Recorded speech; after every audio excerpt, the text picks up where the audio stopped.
Hi, I'm Haley, and this is the story of the most humiliating and satisfying day of my life. It started with my wife, Tiffany, standing in our penthouse apartment, arms crossed, eyes blazing. "My mom and sister will be here in an hour," she snapped. "And they don't like you. When we arrive, make sure you're not here." I blinked. "I'm sorry, what?" "You heard me," she hissed, tossing a suitcase toward the door. "This isn't about you anymore. Here's the punchline: I paid for that penthouse. Every square foot. Every designer tile. My name is the only one on the deed. But sure, kick me out, why not?" I could have argued. Instead I smiled. "Okay," I said calmly, picking up my keys and walking out the door. She didn't know I'd been tracking her shady withdrawals. Or that I'd already called my head of security. And she definitely forgot one detail. My security team doesn't take kindly to entitled guests pretending they own my place. She thought she won. But the game was just beginning. I stood at the curb outside, watching the late afternoon light hit the marble of my building. Funny how quickly people forget who built the life they're standing on. Tiffany hadn't lifted a finger to earn it. She was just good at pretending. I walked across the street to a cafe I used to visit before things got complicated. Ordered a cappuccino. Sat by the window. And waited. 10 minutes later, a sleek black Mercedes pulled up. Out stepped her mother, Marla, and her younger sister, Kelsey. Both dripping in designer bags, sunglasses, and entitlement. They didn't even glance at the doorman. Walked right in like they owned the place. I tapped a quick message to Devin, my head of security. Let them enter. Wait for my call. They didn't know Devin had been on my payroll long before I met Tiffany. They didn't know every room in that apartment had security audio. And they definitely didn't know the place had just been put in a trust. One they had zero claim to. Across the street, I saw the elevator doors close behind them. I smiled. Took a sip. And hit record. The audio streamed in real time to my phone. Devin had set it up discreetly, tucked behind the bookshelf in the living room. I sat calmly in the cafe, headphones in, listening. Tiffany's voice rang out first. "Sure. Cool. So, you saw the text. He's out. You're both free to do whatever you want in here now." Her mother scoffed. "About time. I told you not to marry down. Men like him, polite, quiet, are always hiding something." Then Kelsey added with a laugh. "Didn't he fund your entire app? And now you're kicking him out? Savage." I could hear glasses clinking. A bottle opening. Laughter. Marla again. "Cheers to the apartment. It's all yours now, honey." I leaned forward in my chair, watching the lights shift in the windows above. Devin's message popped up. "They're opening wine." Relaxed. Completely unaware. I replied. "Good. Give them 15 more minutes. Then lock every exit." Because they still didn't know something crucial. The apartment they thought was hers? It was under surveillance. It was under my name. And as of this morning, it was under legal lockdown. 15 minutes passed. Devin sent the signal. Silent, remote. Every door in the apartment clicked shut. Magnetic locks engaged. The kind you can't open without clearance. I watched from the cafe across the street as the mood shifted inside. Marla walked to the hallway, paused, tried the knob. Pulled again. Then pounded. Nothing. She turned to Tiffany. "Why isn't this opening?" Tiffany frowned. "Try the back." Kelsey moved to the balcony door, rattled it.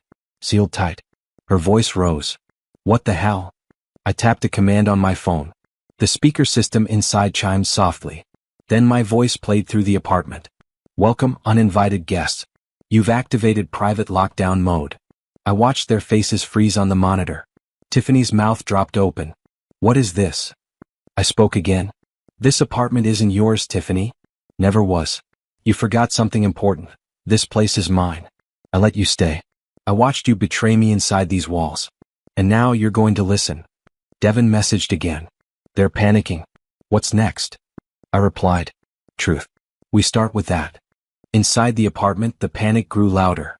Marla was pacing now, muttering, "He's bluffing. He's bluffing." Tiffany wasn't so sure. She'd seen that look in my eyes before, the one that meant I was already 10 steps ahead. The lights dimmed.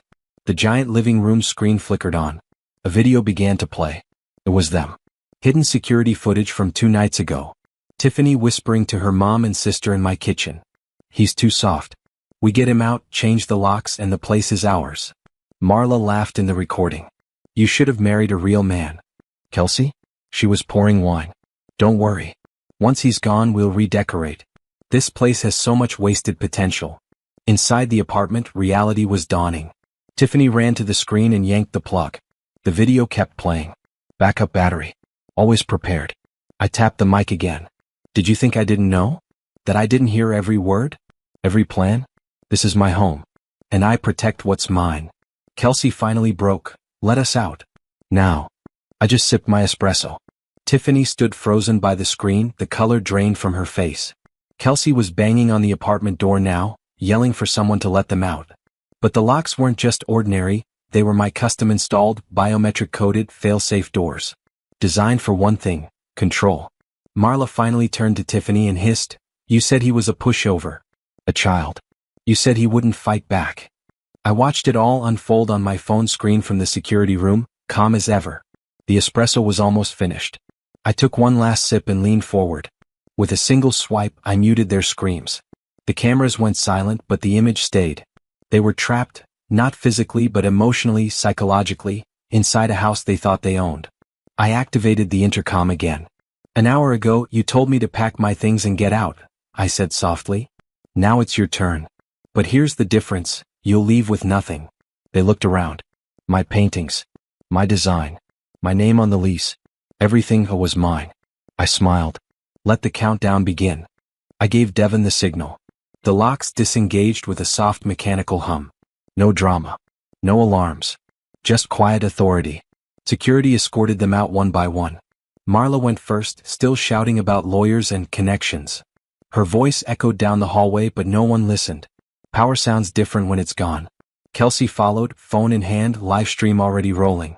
But the moment she hit the lobby, the feed cut. Private building. Private rules. Amanda was last. She stood in the doorway of the apartment, staring at the space like it had betrayed her. Like walls and floors were supposed to be loyal to her. She finally looked at me. Not angry. Not arrogant. Afraid. "You planned this," she whispered. I shook my head. "No. You planned it? I just stopped pretending." She stepped forward. "We can fix this. You don't have to do this." I met her eyes, steady and calm.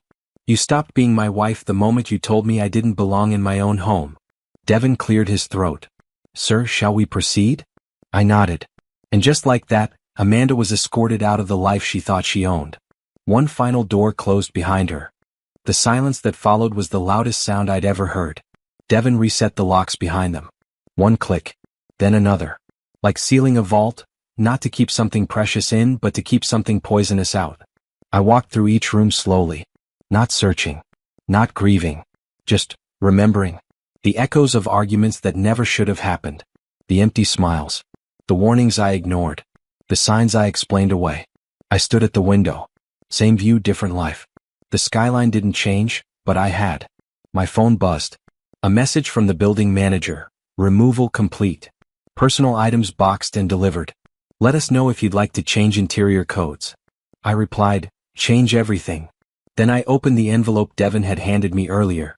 Inside, a notarized deed transfer. The apartment had always been mine, legally and financially. But now it felt like it belonged to me for the first time. Not just because she was gone, but because I had finally reclaimed me. I turned off the lights, stepped into my own peace, and as the door latched shut behind me I smiled.